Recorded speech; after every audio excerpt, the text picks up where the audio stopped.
Today, we're talking about the time a government-funded lab tried to teach a dolphin to speak English and accidentally created one of the weirdest romances in science history.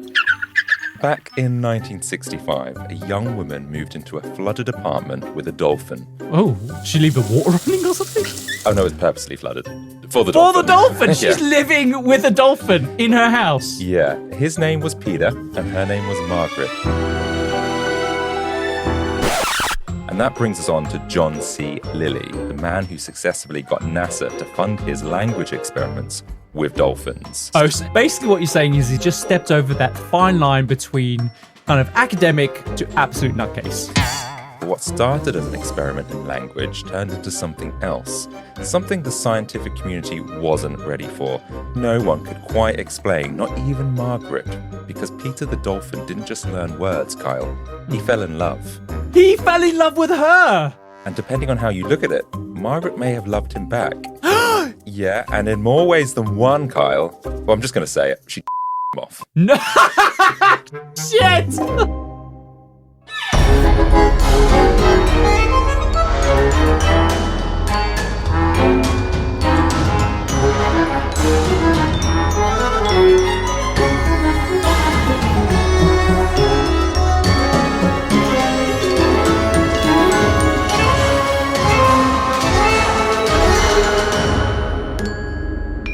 Welcome to The Compendium, an assembly of fascinating things, a weekly variety podcast that gives you just enough information to stand your ground at any social gathering. We explore stories from the darker corners of true crime, the hidden gems of history, and the jaw-dropping deeds of extraordinary people. And I'm Adam Cox, your ringmaster for this episode. And I'm Kyle Risi, the escalation manager for ideas that got out of hand for this week. I feel like that's a crucial role. Oh my god, yes. It's come to the circus's attention that some of our sideshows are now becoming a little bit too confusing for the audience to follow, especially after the knife thrower decided to build in a 23-minute montage of how he was an 18-year-old girl arriving in the big city looking to make it as a dancer. And basically, yeah, the audience are just like, what's going on? Like the side story of this job role by the sounds of things. Yeah, that's it. It is an easy job though. Like mostly I just need to listen out for anyone approaching the stage director saying, just quickly, what do you think about X, Y, and Z? Just what you just jump on them. Mm-hmm. Yeah, that's me. Okay, yeah, keeping yourself busy there. So guys, if you are new to the show and you want to support us, then the absolute best way to support the show and enjoy exclusive perks is to join our Patreon. Signing up is free and you get next week's episode 7 days early. But for as little as $5 a month, you can also become a fellow freak of the show, which will unlock our entire back catalogue, including all of our secret episodes that aren't available on the main feed. Yeah, but let's be honest, the real reason to sign up is that certified freaks and big top tier members get our exclusive Compendium keychain, so we can always be there, Kyle. Dangling near your crotch. Exactly. Where else would you want us? Nowhere. Exactly. Where else is there for us? And lastly, guys, please follow us on your favorite podcasting app and leave us a review. Remember, we can't stress this enough. Your support really helps others find our show and keeps these amazing stories coming. But all right, enough of the housekeeping, because Kyle, today on the Compendium, we're talking about the time a government-funded lab tried to teach a dolphin to speak English and accidentally created one of the weirdest romances in science history. Well, actually, just in history. Okay, hang on. Between the scientists trying to teach this dolphin how to speak English. Uh-huh. Any ideas what this could be about? I have a vague idea. Like, I do know that there is a very famous story out there about some kind of talking dolphin. But I'm really interested about, like, you put a lot of emphasis on this romance. So I'm assuming it's less about the dolphin and more about these scientists. Well, back in 1965, a young woman moved into a flooded apartment with a dolphin. Oh, did she leave the water running or something? Oh, no, it's purposely flooded. For the For the dolphin! Yeah. She's living with a dolphin in her house. Yeah, his name was Peter and her name was Margaret. Okay. She wasn't a scientist. She had no formal training, but she believed that if she spent enough time with Peter, if they ate together, slept beside each other, lived side by side, she could teach him to speak English. So she's sleeping inside the water. She's spending all this time in the water. Pretty much all the time. She lives in this house. God, she must have like bath skin all the time. Yeah, the worst prune fingers. Yeah. So NASA actually funded this project. Really? There were labs, there were grants, there were tape recordings, the whole works. But what started as an experiment in language turned into something else, something the scientific community wasn't ready for. No one could quite explain, not even Margaret, because Peter the dolphin didn't just learn words, Kyle. He fell in love. And depending on how you look at it, Margaret may have loved him back. He fell in love with her! And in more ways than one, Kyle. Well, I'm just going to say it. She jacked him off. No! Shit! No, she didn't. So this is the relationship you're talking about? Yeah. Between her and this dolphin? Mm-hmm. That is wild. Yeah. I've not heard this before. So we haven't covered bestiality before. God! So I thought, why not? Although, in fairness, I don't know if it is bestiality. That is a very You said sweeping he jacked him off! She jacked him off. Yeah, it's a bit weird, but you'll get into it. It's not quite as... Yes! It's not quite as straightforward. You'll get into it. Just go with it. Yeah. Oh my God, I don't even know what to say. There is some history and some science stuff in this too. So if anyone overhears you listening to this podcast, you can shout blue murder that it was all in the name of science. I've never heard this before, and I'm actually a little bit dubious on whether or not it's even true. Okay, but to understand any of this happened, Kyle, how the stars aligned on this surprising romance, why it was taken so seriously, and how it even allowed to happen in the first place, we have to go back, because for over a century, scientists have tried to get animals to talk for some time. And that's just not mimicking words like a parrot, but actually talk. So understanding and having comprehension of what they are saying, but also what they're hearing. Yeah, hold a conversation, answer questions, to think like humans. Sure, they've done that with Coco the gorilla. Famously, Robin Williams, he was like, there's footage of him interacting with the gorilla. Yeah, so Coco does come up. There's a few other animals as well. It didn't start with Coco, in fact. So for decades, the idea pulled in like some of the world's smartest people, like psychologists, linguists, biologists, and as I mentioned, NASA. So before we land on dolphins, we need to go back to the start of the 20th century to a horse in Germany that seemed to be doing the impossible. His name was Clever Hans. Okay, clever because he could speak, I'm assuming? Yeah, people say he could do math, he could add, subtract, multiply, divide, work with fractions, he could tell the time, and he could even keep track of the calendar. So it's pretty impressive. Yeah, tomorrow's my birthday. I expect something good. Some presents. And whilst he didn't have the linguistics of a human in the traditional sense, he wasn't giving a lecture or Doing anything. a TED talk. Yeah, but it was said he could answer questions by tapping his hoof. So he could spell words and recognize musical notes and things like that. Wow, okay. So his owner, Willem von Alsten, believed it completely. And for a while, so did much of Europe. Oh, so this is a scam. Not quite, actually. And it even made the news of the New York Times in 1904. So this story did travel. Scientists, teachers, and skeptics all came to see Clever Hans, and people were in disbelief for a while. They could witness Hans communicating back to them by tapping his hoof, and no one could figure out how it worked. There was no sign of a trick or anything like that. For this, or for many people, it looked pretty legitimate. Then a psychologist named Oscar Pfungst. Beautiful name. Yeah. Great name. Pfungst. It's a silent P, so it's probably Oscar Pfungst. Oh, okay. Took a closer look. And what he discovered was Hans wasn't solving math problems, not quite as independently as people were led to believe. What he was doing was reading people, and more specifically his trainer. But the trainer wasn't trying to pull a fast one or anything. He didn't know that he was giving these silent clues subconsciously with his body. Oh, interesting. That would make the horse react to whatever he said. Sure. For example, a shift in the trainer's posture or change in his face or the way they hold their breath. These signals were so small that the trainer didn't know that he was doing it, but Hans had noticed. And in fact, anyone that asked Hans a question and that knew the answer, that often he would get it right. I see. But if you didn't know the answer, then he would get the question wrong. Yeah, animals are really smart like that. Like Keith, for example, he knows when we are going away just by how late we wake up and what we're doing that morning. And sometimes he will start to hide because he knows that eventually we're going to get the cat box out at some point, and he's already on high alert.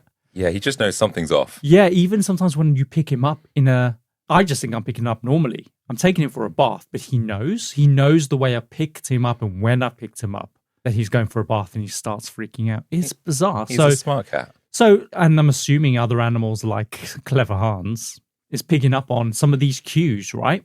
Yeah, exactly. He's not necessarily a genius, but he's just extremely good at watching for those tiny signals in humans. I got you. And basically, this research found that as the horse taps approached the right answer, the questioner's posture or facial expression would change to the point where there's almost this tension, which the person would then signal when the horse made the final answer.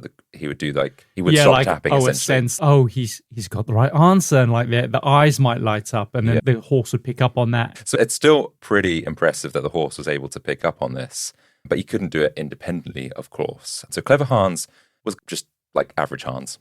Not that clever. Average eye for a horse. But despite this, the discovery changed everything because psychologists realized that animals might look smart, not because they understand language, but because humans are always giving away the answers without meaning to. And this became known as the clever Hans effect. Oh, wow. So this horse has got a whole phenomenon named after him. He's got an effect. Is that what it is, an effect? The clever Hans effect. Yeah. Amazing. And so from then on, anyone who claimed an animal could understand human language had to prove it without any hidden signals. Sure. We've got to test this against the Hans effect. Exactly that.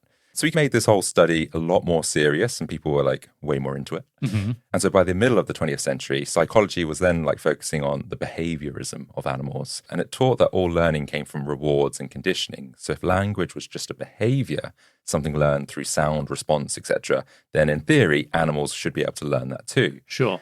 And people in the past have tried to get animals to speak words. Unsurprisingly, that doesn't really work because animals have different voice boxes to humans. I mean, you have difficulties with people, even of the Homo sapien species, having trouble with certain kind of words. Like the Germans are very good at the guttural kind of noises like the But I guess that's how you're kind of like brought up, right? No, that's exactly what I mean. Yeah. So unless you learn them when you're a baby. Yeah. So I guess if you're going to teach like a gorilla how to speak, you're going to have to get them when they're young, right? And so researchers thought if speech was too hard for animals physically, then why not use gestures or signs or sign language? And who better to do this than monkeys? Because obviously they have opposable thumbs and they already use gestures to communicate in the wild to each other. Yes. So whilst Coco was one of them, Washo was a chimpanzee before Coco, and they were born in 1965 and raised like a human child. She had her own bed, fridge, couch. Her own fridge. Yeah. I didn't have my own fridge when I was a kid. Yeah, she was doing better than you. She wore clothes, she had books, toys, a toothbrush. Again, I didn't even have clothes when I was a kid. She would sit at the dinner table, and the idea was simple. If you raise a chimp like a human child, could they learn to speak like one? And she went on to learn around about 350 signs. Wow! So she essentially learned by watching humans. So when researchers were signing toothbrush to each other whilst brushing their teeth nearby, she didn't copy them in the moment. She just watched. But later on, when she saw a toothbrush again, she made that same sign. Wow, that's incredible. And 350 words is a lot, right? They say something ridiculous, and please, I hope someone quotes me here, but like the top 100% of the words that we use as humans make up like something like 80% of all the words that we use. Yeah, like we only use a very small portion, right? Yeah. So being able to sign 350 words, that's pretty impressive to me. Yeah, that's probably like basic foreign language or something that you could learn. And they're probably all based on like her needs, like I want that banana or I want those ants. I want those ants. She could even combine signs as well. So, for example, if she saw a swan, she would combine the signs for water and bird. Nice. So, yeah, she could ask for things, label objects, and even express some basic emotions. Apparently, when her caretaker lost her baby, Washo reportedly signed cry and hurt. So it seemed like a proper understanding between a human and a chimp. Yeah, that is sad, actually. So she could convey that grief. But here's the thing, Washo never developed grammar. She didn't create full sentences. Stupid. Communication stayed at the level of basic nouns and verbs and requests, which I still think that's pretty good. But anyway. I barely even know what an adjective is. Wow. And so therefore, critics argued that her trainers were interpreting too much meaning into random or inconsistent signs. So while Washo proved that apes could mimic human signs, she didn't prove that they could use language the way that we do. And so that brings us on to Coco, the gorilla that you brought up. So she was born in 1971 and became famous. Now, she apparently knew 1,000 signs. Wow. Yeah, so she was really smart. She can understand concepts such as being good, being bad. And so Coco actually changed the public image of gorillas, who before then, I think people thought they were a bit brainless or they were quite violent. Sure. So she showed these emotions, and she even seemed to understand humor and grief. And in 1978, Coco became a household name when she appeared on the cover of National Geographic. She had taken the photo herself looking into a mirror. No. Yeah. That's crazy. And then she made the cover again, but this time with her new kitten called Allball, I think it was. Oh, they gave her a cat. Yeah. That's cute. Did you know that she had a best-selling children's book about her and the cat? How did they make this? Did she make the story up, basically? Yeah, she sat down with a load of writers. They say if you get enough monkeys in a room, they can write Shakespeare. Yeah. I think the book was called Coco's Kitten, and it described how Coco had asked for a pet, chosen a kitten, and then grieved when it died. That's sad. So the book used Coco's signs like cry and sleep and cat to show that kind of depth, and I guess to teach children as well. Yeah, I also think that she did something quite interesting in that I think she broke a sink. Oh, really? And when they came in, they were like, Coco, who broke the sink? She blamed the cat. And that was quite an interesting piece of kind of understanding that apes were capable of lying. Yeah. But also understanding the consequences of their actions to the degree that they would want to evade their punishments. Yeah, they knew they were going to get into trouble. Yeah, she blamed her child. In fairness, cats are pretty mischievous. So To break a whole sink! True. So behind that fame, though, scientists had questions because Coco was taught by researcher Francine Patterson, who claimed Coco had learned all these signs and was doing really well in communicating. But because gorillas can't move their fingers like humans, Patterson called it gorilla sign language. And she said that Coco even invented her own words, like signing for finger bracelet instead of ring. And that's when I guess scientists were like actually going, are you just reading into this? How do you know that that's actually what she's communicating? Mm-hmm. And I just think that there's no peer-reviewed proof that Coco understood grammar.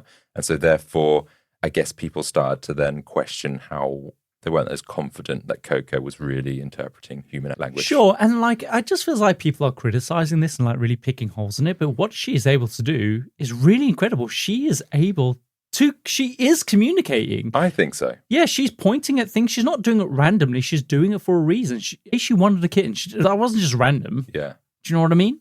Yeah, I just think like you can't do that with a dog. Yeah, and what do these scientists expect from these animals? I don't know. They expect them to be like, I don't know. They come home from work and like, how's your day, darling? And all that sort of stuff. It's like, you are not up to scratch. We need you to do a TED Talk next week. And this is poor performance, Coco.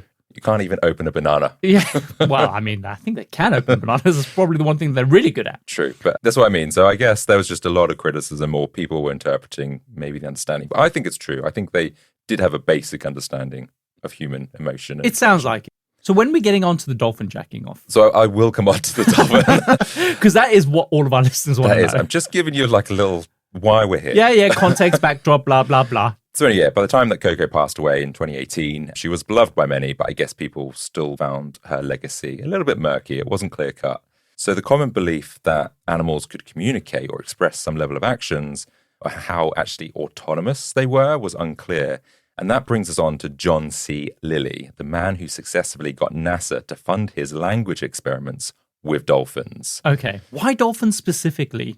Well, we'll come on to that, but it's down to their brains and how they communicate in water. So whilst other people were looking at monkeys, he was like, actually, we should be looking at dolphins. That answers nothing. But we'll get to it, guys. We will do. So he was born in 1915 in Minnesota. He came from a wealthy conservative family. He was the kind of child who took things apart just to understand how they worked. Like toys, he'd break them open, understand like the wires, the engines, and chemistry sets. And so that's what kind of spurred him to really kind of uncover, I guess, I want to open up a dolphin and see what's inside. And so where most kids reached out to others, John Lilly turned inward. He learned about what thinking, or just like going into the mind and what his mind could come up with. Introspective, I think is what they call him. Introspective and introvert. Yeah, he's a bit like that. During World War II, he worked in a military research lab. His job was to figure out how much stress the human body and brain could handle. And he thought of the brain a bit like a machine with circuits and wiring. And he treated the mind a bit like a system, something you could study, decode, and control. And by the late 1940s, his questions started to change. He wasn't just interested in how people think.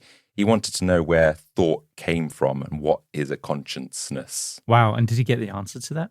I don't think he did. But he did try. You got to give him credit for trying. And he began experimenting with sensory deprivation. he built a sealed tank full of warm salt water where the body would float weightlessly, where there's no sound and light. So basically, those floating tanks that were all the rage a few years ago, Yeah. he came up with them. Wow, he invented them. Pretty much. Wow, because there was a lot of study at one point where they wanted to see what the effects of sensory deprivation would have on the human body. And actually, it's awful. Like, we can't handle it. We start to go insane. Yeah. So they've even created like rooms, one of the quietest rooms in the world, where people say that they can't even bear to stay in that room for longer than 20 minutes before they start going mental. They start hearing their own heartbeat because there's just no sound, because we rely on information coming in. And when that is gone, especially when you take away all the senses, it's just too much for us to handle. Yeah, that's interesting because he thought the opposite when he first designed these tanks. He thought the brain would shut down. But then when he went in the tank, thinking it would void him of any kind of sensations, instead he found that the mind came alive. He saw shapes and patterns. Exactly. You start to hallucinate, don't you? Yeah. And so that's when he started to think, okay, am I witnessing what consciousness is in its rawest form? And that changed everything for him because he found that if mind could function without the senses, could it create meaning from nothing? And if that's the case, then maybe intelligence wasn't bound by biology. Maybe it didn't even need a body. Okay, wow, there's something very poignant in there, and I can't quite work it out. I know, I couldn't either. But it sounds, do you know what, Adam? It sounds smart. It does sound smart. That's what he's trying to get at, basically. He's like, hey, I'm smart. Listen to this line. But this is where his legacy stops, because at this point, he's still a really well-regarded scientist. Oh, so basically what you're saying is he just stepped over that fine line between kind of academic, absolute nutcase. Yeah. So by the time he encountered dolphins in the 50s, he was already carrying a radical idea. Intelligence wasn't specific to humans, and intelligence could take many forms. Sure, I get that. And so with dolphins, they had giant brains, they had complex sounds, kind of an alien way of life. And so maybe they were the perfect minds to talk to next. So in 1961, 10 scientists gathered in this near secret event in West Virginia. The meeting wasn't advertised. The topic for discussion was risky. They were there to discuss the search for extraterrestrial intelligence. What, out in space? Yeah. So this is interesting. He's doing anthropology / kind of biology, animal kingdom, but now looking out into the stars. Yeah. And so at this event, there were like the biggest kind of minds of that era. You got the guy who created the Drake equation, which is a way we calculate extraterrestrial civilizations in the galaxy, a physicist from the Manhattan Project, and someone else that won a Nobel Prize. So they're kind of like big deals. Okay. It's weird that you don't have an identity for the guy who's physically won the Nobel Peace Prize. Oh, his name was Melvin Kelvin, but I thought people would go like, well, I could list some names and people could go like, and what? Is it Melvin Kelvin? Melvin Kelvin? What I'm trying to say, is it the guy who came up with Kelvin, like the measurement for temperature? I think that's not the point, Kyle. We're just trying to get to the dolphin jacking. Okay. We're moving slowly towards a jacking off. Basically, you got these really well-regarded people, and then you got John Lilly. But he shared an unusual experiment with the group. He described his work with a bottlenose dolphin named Elvar. Now, supposedly this dolphin was the closest that he had found to mimicking human words. He also had another talent, though. He was able to retrieve a rubber ring, not with his nose or his flipper, as you might think. Instead, he was training the dolphin to use his erect penis. His erect penis. This is the thing, though. The more you say, everyone who's listening is going, what's he going to say? And it's something worse and worse. Yes. So he discovered that this dolphin can basically put a cock ring on. Yeah, essentially. I had to Google what a dolphin's penis looked like. And I'll be honest. Is it impressive? Well, look, my first thought wasn't wow. Oh. Personally, I didn't feel like it was It's a good place to hang your hat. My first thought that it wasn't a good place to carry some quoits. To what? When you play a ring toss kind of game. But what did you call it? Quoits. I've never heard of that in my life. Oh, yeah. Quoits. Yeah, it's like a game. It's a good place to... What? Hang a ring on a penis. I don't know. I'm going to Google a dolphin penis real quick. Is that okay? Yes. Oh, interesting. It is magnificent. It also looks a bit like a flower. Oh. Do you know what it looks like? What? Do you know when you see clams and they're like stick out their little tongue? Yeah. It looks like that. It comes out like a little bit of a clam. Yeah, it's weird, isn't it? It is strange. It's not what I expected, and it doesn't make me want to jack it off. No, good. I think you're probably, like most people listening, I hope. But to John Lilly, this was serious. It framed it as a behavioral experiment, a study in intelligence or conditioning and response. I don't get it. But apparently he said that dolphins could use every part of their body in clever and surprising ways, even carrying tools. With their penis. Yes. So this was him basically saying, they're intelligent. And what's your sources for this? The internet. That just sounds so weird. I did double check my research multiple times going, this can't be true. You making this up, John Lilly? So as you can imagine, these other guys, they were a little taken back. Mm-hmm. These guys were scanning the skies. And he's talking about a dolphin dong. Yeah. Anyway, the conference moves on. The bit that people did take Lilly seriously was the bit around his work with bottlenose dolphins and the way that their brains were larger than ours and just as densely packed with neurons. And so they thought that actually maybe there is something in there that they were very intelligent. Yeah. I wonder if his work inspired Hitchhiker's Guide to the Galaxy, because in that, one of the big themes is that the dolphins were essentially experimenting on us. Or was it the mice? The dolphins and the mice were experimenting on us. Because in the film, just before the Earth is destroyed, the dolphins get beamed off the planet and they leave a parting message that is basically, so long, thanks for all the fish. Oh, really? And then they, disappear. It's because they were, I think, an alien species, really highly intelligent, that had been observing us for millennia. When was that book written? Probably in the 70s. It feels very 70s. Do you know what? There might have been some connection. It didn't come up in my research, but you never know. So anyway, these people, they got together and they called themselves the Order of the Dolphin. Sure. Appropriate. And so Lilly continued to believe that dolphins were so intelligent they should be treated like people. He even wrote a whole manifesto about it.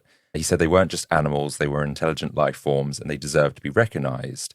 He was convinced they had these complex brains, in some areas more developed than humans. In fact, he was championing dolphins so much that he predicted in his 1961 book called Man and Dolphin that one day a dolphin may sit as a delegate at the United Nations. Okay. He's batshit crazy. He is absolutely nuts. I don't want to completely poo-poo the idea, but it does feel like an episode of Futurama. It does, yes. And it's difficult to take you seriously when you start the sentence with, I don't want to poo-poo the idea. But yes, it does feel like an episode of Futurama. Yeah, so who's going to really believe this guy? He's a bit of a nut job. But we do have the sense that dolphins are extraordinarily intelligent anyway, right? Mm-hmm. And they do have real intricate social dynamics between people in their pod. Yeah. Mums and dads all have roles. So I appreciate that he is right, that they are super intelligent. Yes, agree. And he's not the only one, because NASA also thinks that, do you know what you're saying? There's some legs in this. Yes. And so that is why they gave him funding, because they were thinking that if we could understand how to talk to dolphins, we could then use that same methodology to speak to extraterrestrial life. Sure. And even the US Navy chipped in to fund Lilly's experiment. And do you know why? No, I have no idea.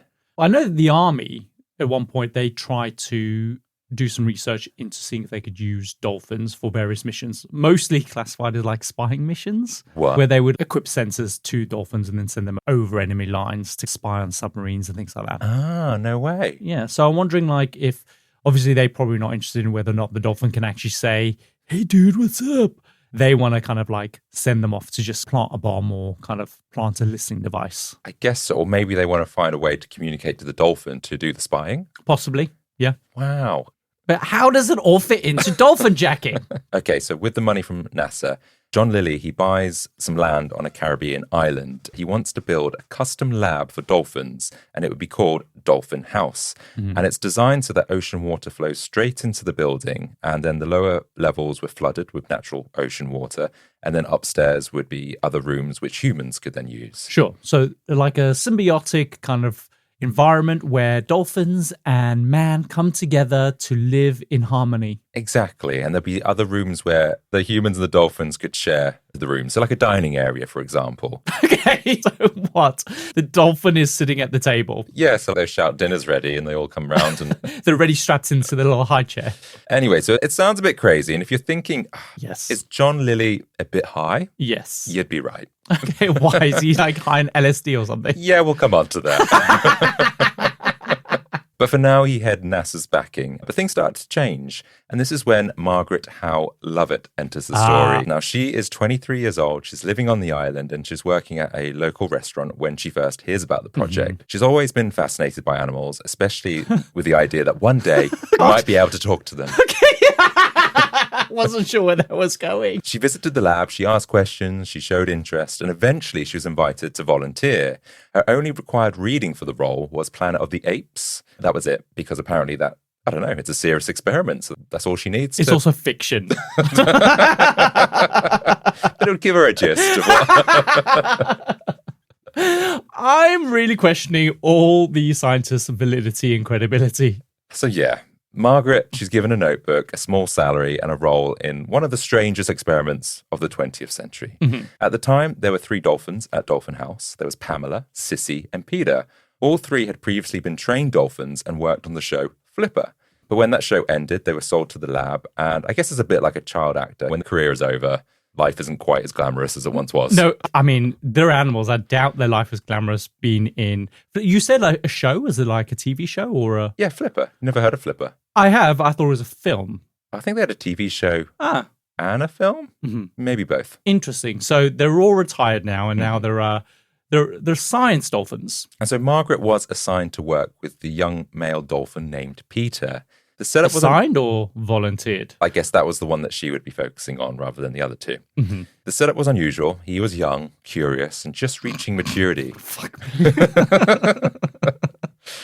Margaret didn't want to leave at the end of the day, so eventually she convinced Lily to let her live at Dolphin House. So a room in the lab was converted into a shared living space where she would be able to sleep there, eat there, everything essentially. Uh-huh. She also convinced Lily of something else. She asked him to flood the upper floor with water as well, so dolphins could live up there too. And the idea is that she said it's very similar with the way that children learn language, just by being surrounded and immersed the whole time. And so she wanted to live intensely with Peter. Just everything that you are saying to me in the back of my mind has some innuendo there. Or is leading somewhere. I can't. I'm so distracted. Okay. Over time, Peter became the only dolphin allowed upstairs. The others stayed below, and Margaret believed that was necessary because it reduced distractions and helped her focus on teaching him English. Adam, this is a groomer. She is grooming him. And just like that, she moved in, she was sleeping, she was eating, she was working in the same place as the dolphins. She was teaching Peter English, how to shape the sounds, how to connect them to meaning. Oh, yeah, shit, I completely forgot. All this is about teaching him how to speak. Yeah, that's right. Okay, sure. But meanwhile, John Lilly, he was becoming more and more distant with the project. He was spending hours floating in his isolation tank, experimenting with telepathy and LSD. And at one point, he told Margaret he was trying to communicate with her through thought alone while she was in one of the dolphin tanks. Right, so I'm not giving you the silent treatment. I've just been communicating with you. If you could just channel that, please, Margaret. I'm fairly confident she was like, yeah, sure. I heard you said take out the bins. Yeah. So while Lily was floating in silence, high on LSD, Margaret was downstairs, alone in the water, whispering words to a dolphin. And somehow it started to work, because there's all these recordings of their sessions that you can listen to some of them. And if you listen closely, you can hear Peter mimicking human sounds. Really? It's kind of clumsy, a bit gurgled, but there is like some similarity there. What's he saying? In one of the clips, so this is a documentary back in 2014 by the BBC, you can hear Peter responding to Margaret. So she's going to him, she's counting 1, 2, 3, and then Peter responds, "Meh, meh, me." What? Basically that, yeah. It sounds like he's counting 1, 2, 3. Oh, I see. Yeah. I see. I thought you were saying, what about me? So there's something there, but it's not really that clear. So to help with Peter's pronunciation, Margaret... Oh, it's a pronunciation problem. It's the same thing that we suffer from. So to help with Peter's pronunciation, Margaret would paint thick white makeup around her lower face and then a black line, or I don't know, eyeliner around her mouth. And so when she was talking and teaching him, he could see her blowhole, as it were, to try and emulate the same mouth movement. Interesting. And to be honest, when I looked at this clip, I was a bit like, this answers the who came on to who situation to me. Tell me. So she has always said that Peter tried it on with her, which we'll come on to. But to me, this is the equivalent of I was backpacking across Western Europe story from Friends. She wanted Peter. So she told him a sexy story in order to seduce him. Just like Rachel did with Ross on Friends. No, she didn't actually do that, but just the way that she was putting makeup on and getting him like riled up. Drawing attention to her lips. Yeah. Yeah, no, that's the first thing I thought of. That's, like I said, I don't know if it's just my dirty mind leading us down this path because I know what's coming. But I'm just like, everything you're doing, you are essentially grooming this poor dolphin. It feels that way, but she's adamant that's all in the name of science, that part of it. Anyway, around this time, things get a little strange. Margaret and Peter were living alone together on the flooded top floor of Dolphin House, when there's no other dolphins or people around. Just the two of them for months. And she says that Peter was young, he was coming of age, and like most animals, when he hits puberty, his behavior begins to change. He would start rubbing himself on Margaret's knee or hand. She admits she allowed it as long as it wasn't too rough. But then Peter starts to become distracted during their English lessons. And according to her, he was very interested in my anatomy. What the fuck? What about her anatomy? A blowhole? Well, she was saying, if I was sitting here and my legs were in the water, he would come up and look at the back of my knee for a long time. He wanted to know how that thing worked, and I was so charmed by it. Wow, so he's a knee guy. A back of knee guy.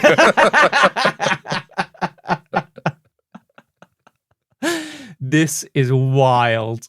But the thing is, every time it happened, the session had to stop. At first, she would have to send him downstairs because that's where the female dolphins were. And so, therefore, he could release any sexual frustration. And he was there. interested in Pam and Izzy. I guess he probably did. Okay. But he was still interested in Margaret, obviously. Yeah. I guess the idea is he'd do his thing and then he could come back upstairs and carry on with studying. Sure. But this back and forth would take time and stop their very important English as a second language lesson. So she's like, oh, don't pause again. Fine, come over here. She had an idea for a more efficient solution, she says. Go on. Well, she jacked him off. That is it. She describes the encounters as very precious and then quickly adds, it wasn't sexual on my part. Sensuous, perhaps, but not sexual. Sensuous. Those things are so connected. He found some kind of joy with that. Exactly. She found some kind of emotion attached to it. And that is wrong. If I could get it, if she was like, do you know what? We just needed to get out of English class. And I had to wank him off. Which is what happens in schools. I don't know if it does. That's allegedly, maybe. But no, they're obviously like in farming and stuff like that. People might have to do this to animals when they're trying to get them to mate and things like that, haven't they? They've got... Tell me about it, Adam. I don't know. There is something about someone doing that to a horse. Who? Right? For the name of breeding. I know if you're on a stud farm and the business is literally getting horse semen. Exactly. So people do this. But kind that's of for a stuff. practical reason. This is just so she can continue with English. Yes, that's right. And so when Peter would... Hang on. Are you defending her? I'm not defending. I'm just saying... You get it. Look, it's a distraction. She's busy. She's on the clock right now. Okay. And so when Peter would become aroused, she would relieve him with her hands. And not only did it mean that they could get back to work quicker, it meant that they could bond more. She compared it to scratching an itch, something that just needed to be dealt with so they can move on. Okay. Get it now. Yeah. She believed it brought her and Peter closer, not in a romantic way, but in a way, I guess, just trust. And eventually, she said, it just became a normal part of their routine. Sure. So speechless. This is amazing. But when this part of the story became public, she seemed somewhat surprised. It shocked people. Other scientists and the media responded with disbelief and in many cases, anger. I mean, is it consensual? Is it bestiality? It's 100% bestiality. I cannot believe you're even remotely trying to defend this. I don't see her as a predator or anything like that. Really? I don't think you should be doing that to a dolphin. I'm so stuck for words right now. John Lilly, his focus had shifted. He was paying less attention to dolphins and he's more interested in LSD and how it affected the brain. It turns out he was introduced to the drug at a Hollywood party by the wife of the man who produced the movie Flipper. Oh, really? So maybe this is where his whole dolphin obsession kicked in. Uh-huh. But from there, Lilly changed. He went from being a traditional scientist to becoming fully immersed in psychedelic research. And friends said he no longer focused on the dolphins. He was just taking LSD himself. That's probably why this escalated to what it escalated to. Because Probably. the lead scientist in this was just like, do you know what? I'd rather take some like LSD. Maybe he saw what happened and was like... Clearly imagining this. But he'd also, which I think is really sad, he would give LSD to the dolphins. Oh. He was one of the few scientists legally allowed from the US government to do that at the time, which is wild to me because I guess What, you shouldn't be really experimenting on animals with drugs. Again, I'm going to call into question that there is an ethical line where legally there's only one person allowed to give LSD to a dolphin. You're right. That pretty much sums it up. Wow. So from his testing, he said the results were strange, that dolphins didn't seem to learn more. They just swam around and acted a bit odd. Nothing psychedelic, no dolphin breakthroughs. But I guess he was trying to use this to try and work out how he could communicate with dolphins. Mm-hmm. But like I say, he's clutching at straws a little bit right now, I feel. I think so, yeah. NASA, of course, wanted to check in on their experiment and essentially just found Dr. Lilly high on LSD while Margaret was shacked up with a dolphin. Margaret insisted that Peter was saying her name by blowing bubbles, but was just having trouble with the letter M. But it was too late. Funding had slowed down and NASA pulled the plug on the experiment. I walked in there and it was a whorehouse.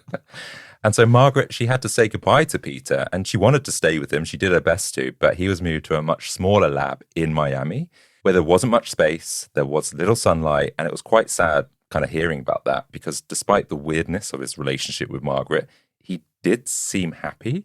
The reason I say that, in his new environment, he didn't have the same care, love, or affection.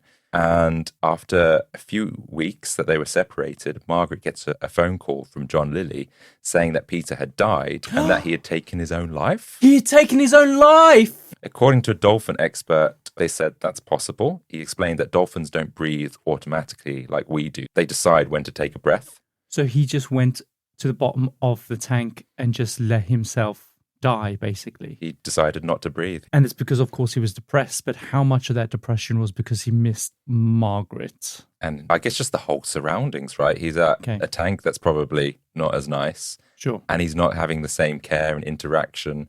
Hand jobs aside, let's just think about it from the connection with the human. Yes. I think he's lost his lifestyle.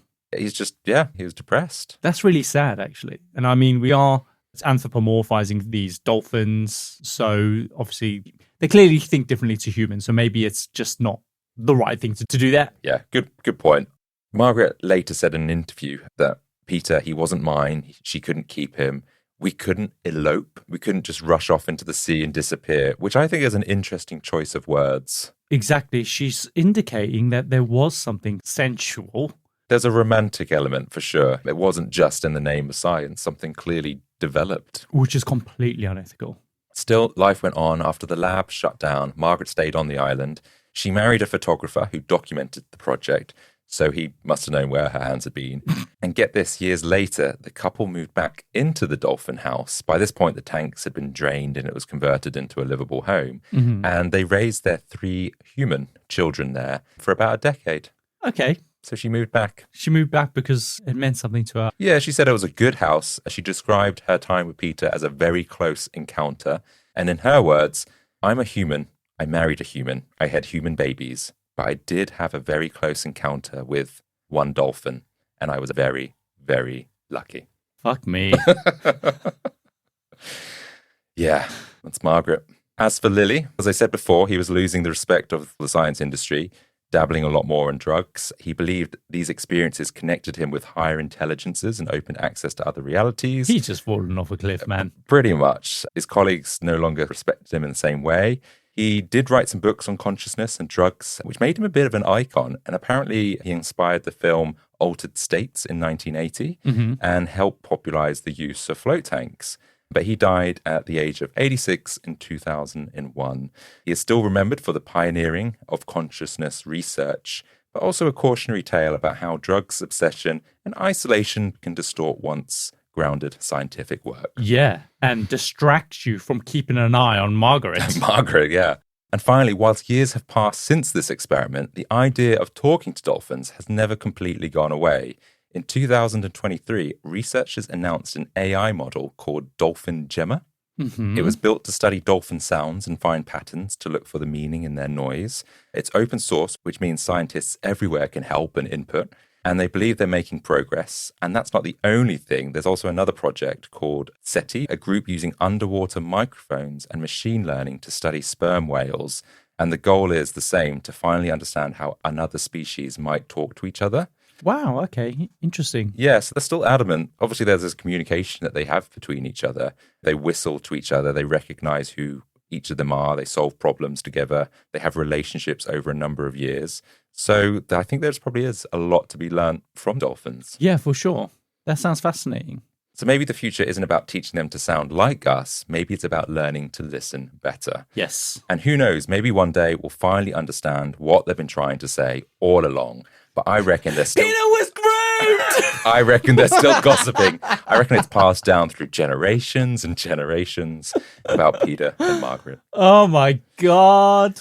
And so that's the story of one of the weirdest scientific experiments of the 20th century by John C. Lilly, Margaret Howe Lovatt, and her love for Peter the dolphin. Wow. That's crazy. Yeah. You watch her and she's just an old lady at this point. You just think she's like, just sweet old lady. And so I don't have any bad feeling towards her or anything, but it is odd. Ethics, I think, is the big thing that you mentioned there. The ethics of giving drugs to a dolphin. Mm-hmm. Yes.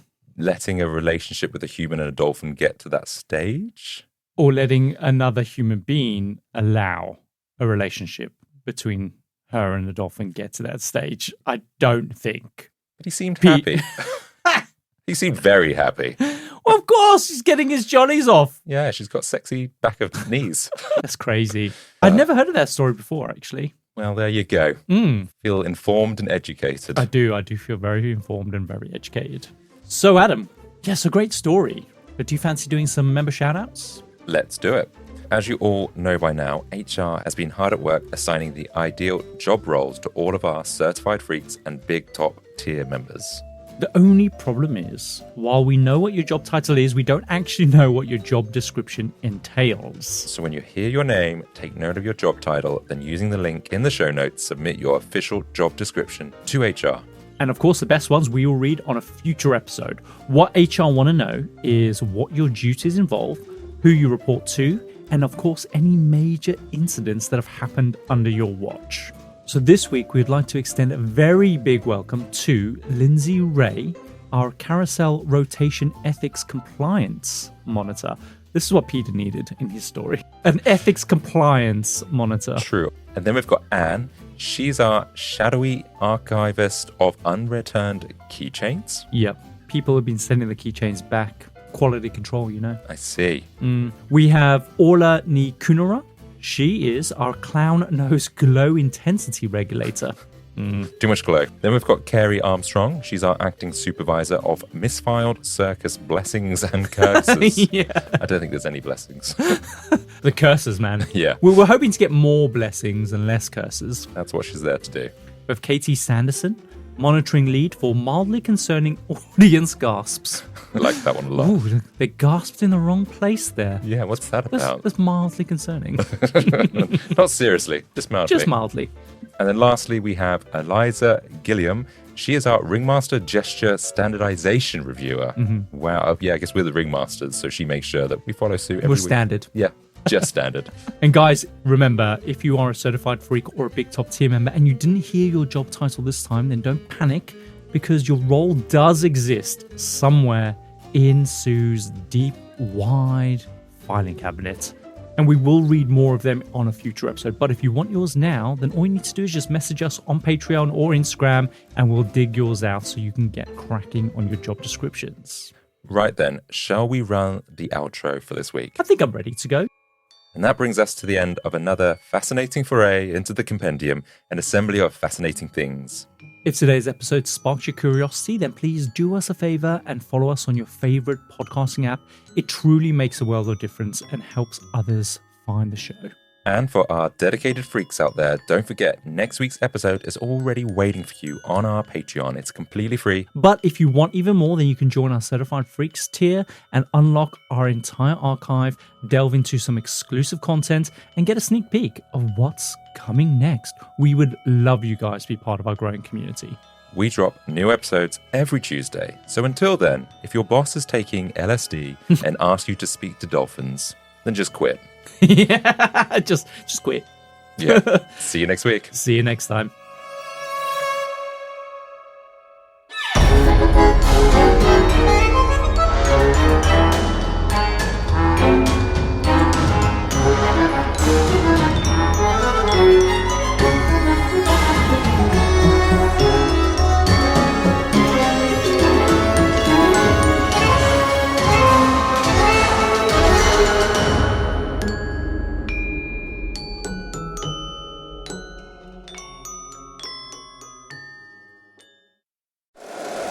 If you like the show, please take a moment to rate, review, and subscribe. It really does help the show to grow.